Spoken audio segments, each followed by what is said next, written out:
হরে কৃষ্ণ। প্রাতঃকালে যদি কেউ স্নান করে তাহলে মানুষের শরীর, মন এবং বুদ্ধি শান্ত থাকে এবং সারাদিন তার ভালো কাটে। তো প্রাতঃকালীন স্নানকে 4 ভাগে ভাগ করা হয়েছে। 4টা থেকে 5টার মধ্যে স্নান করলে সে আধ্যাত্মিক শক্তি লাভ করে, অর্থাৎ একে বলা হয় আধ্যাত্মিক স্নান। আর 5টা থেকে 6টার মধ্যে স্নান করলে সেটাকে বলা হয় দেবস্নান।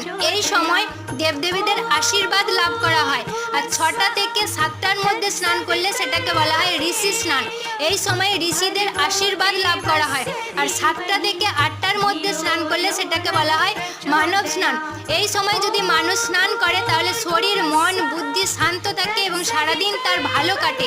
আর 8টার পরে স্নান করলে সেটিকে বলা হয় দানব স্নান, অর্থাৎ মানুষ এই সময় অলস প্রকৃতির হয়ে ওঠে এবং সারাদিন তার শরীর ঝগড়ার সাথে যুক্ত থাকে। হরে কৃষ্ণ।